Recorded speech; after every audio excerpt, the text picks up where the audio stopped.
खतरनाक under water nuclear drone है।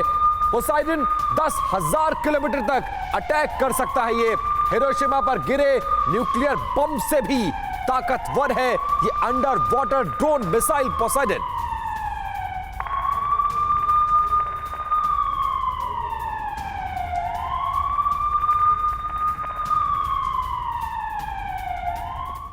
Poseidon मतलब तबाही, ऐसा हम क्यों कह रहे हैं? ये आखिर काम कैसे करता है? चर्चा करने से पहले ये जान लीजिए, क्योंकि पोसाइडन न्यूक्लियर क्षमता से लैस अंडर वाटर ड्रोन है।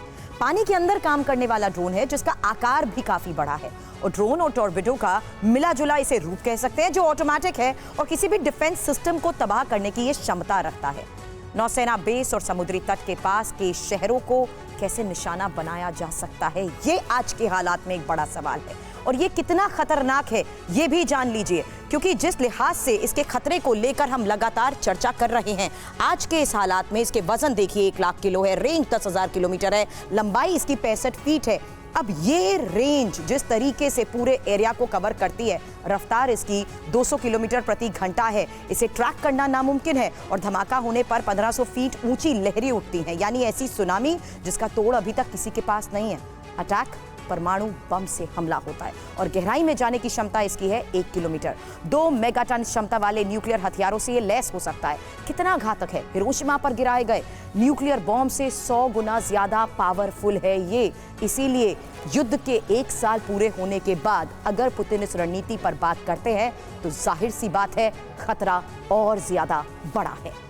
तो क्या ब्रिटेन के खिलाफ ये बड़ी रणनीति रूस अपनाने वाला है, जिस ऑपरेशन पोसेडॉन का जिक्र हो रहा है? और इसकी खासियत भी हमने आपको बताया है कि कैसे अंडर वाटर ये ड्रोन है और अगर इसका इस्तेमाल युद्ध में किया गया, चाहे वो ब्रिटेन के खिलाफ हो या किसी भी पश्चिमी देश के खिलाफ हो, तो तबाही आनी तय है। रूस पुतिन आखिर किस स्ट्रेटेजी के साथ काम करे, क्योंकि अभी तक चेतावनियों का असर तो बिल्कुल नहीं हुआ है पश्चिमी देशों पर। अब क्या एकमात्र विकल्प पुतिन के पास यही रह गया है कि पश्चिमी देशों को, ब्रिटेन को या फिर दूसरे अन्य देश हैं, सबक सिखाना है तो एक बड़ा हमला बोलना ही होगा।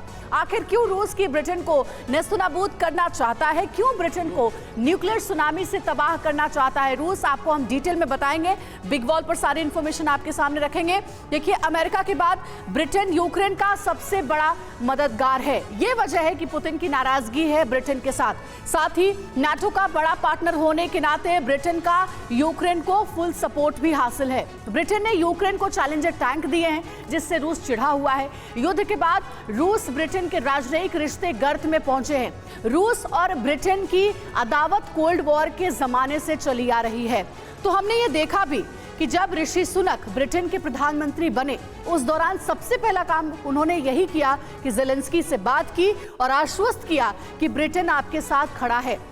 इसी पर हम चर्चा करेंगे। हमारे साथ तमाम मेहमान भी जुड़े हुए, उनका रुख करते हैं। शैलेंद्र सर, मैं आपके पास आना चाहूंगी। ब्रिटेन को ये जो धमकियां मिल रही हैं रूस की ओर से, वो पहले भी मिल चुकी हैं, लेकिन क्या अब सिचुएशन, नौबत यहां तक आ चुकी है कि ब्रिटेन को जवाब देने के लिए पुतिन किसी ऑपरेशन का सहारा ले रहे हैं?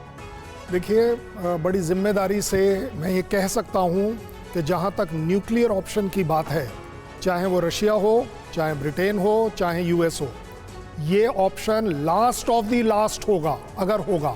और मैं कहूँगा दुनिया के लिए ये एक बहुत बुरी खबर होगी कि कोई भी न्यूक्लियर ऑप्शन को एक्सरसाइज करता है, जो कि अपने आप में डिसीजन लेना आसान काम नहीं है। अगर आप अभी ये ड्रोन वाले अटैक में भी देखें तो दोनों ही देश एक तरीके से अपने ऊपर कंट्रोल रखे हुए हैं कि यस, ओपनली वो एक दूसरे को। तिवारी सर, आप ब्रिटेन को धमकी दी है रशिया ने, उसको कैसे देखते हैं? क्या रणनीति होगी, क्या एक्शन होगा और क्या सचमुच इसका इस्तेमाल कर सकता है रूस? विपिन, देखो, ये नाटो का जो यूएस का जो ब्लाइंड सपोर्टर कहें, यूके हमेशा कर रहा है। बीच में एक बार न्यूज आई थी कि जब थोड़ा शांति प्रस्ताव का आगे बढ़ रहा था, तब इनके पिछले प्रेसिडेंट थे, वहां जाके उन्होंने कहा था कि लड़ाई चलती रहनी चाहिए। अब देखिए, जर्मनी, फ्रांस में थोड़ा बहुत लोगों के बीच में इसके प्रति थोड़ी भावना बदली है, लेकिन यूके ही जैसा देश है जो अभी भी सपोर्ट किया जा रहा है। तो ये वार्निंग प्रॉब्ली इस तरीके से दी जा रही है ताकि नाटो का जो गैप है, जो है क्रैक, जो है थोड़ा और चौड़ा हो और जो उनकी यूके की पॉपुलेशन में एक पब्लिक ओपिनियन जनरेट किया जाए ताकि गवर्नमेंट इस डिसीजन ठीक है, इसी खबर का एक और एंगल देना चाहते हैं डॉक्टर घोष। डॉक्टर घोष, किस तरह से आप इस धमकी को देखते हैं? पहले सबमरीन के जरिए पूरे लंदन को बर्बाद करने की धमकी और अब ब्रिटेन को खत्म करने की धमकी ऑपरेशन पोसाइडन के जरिए। मैं ये कहना चाहता हूं कि रूस ने कुछ ही दिन पहले न्यू स्टार्ट से वो मुकर गए और इसका मतलब उनके पास 1550 वो डिप्लॉयड वॉरहेड्स जो हैं वो उन्होंने कहा वो नहीं मानेंगे। इस पे बहुत खलबली मची। उससे पहले भी रूस ने न्यूक्लियर थ्रेट्स दिए हैं और पोसाइडन का ही थ्रेट दिया हुआ है। पोसाइडन जो है एकदम विध्वंस एक मिसाइल, अंडर वाटर मिसाइल या ड्रोन कहिए, जो 200 किलोमीटर अंडर वाटर जाता है और ये इसकी क्षति, मैंने पहले भी इसका एक वो बताया था ये कैसे चलता है। इसके सामने एक कैप्सूल हो जाता है जिसके माध्यम से एक बबल के माध्यम से ये चलता है, नहीं तो 200 किलोमीटर पर घंटे। तो लोकेशन ट्रेस नहीं की जा सकती? इसकी लोकेशन ट्रेस ये बहुत ही फास्ट है, बहुत ही तेज है। तो ये मेरे ख्याल में इस्तेमाल करना ये बहुत बड़ी बात होगी।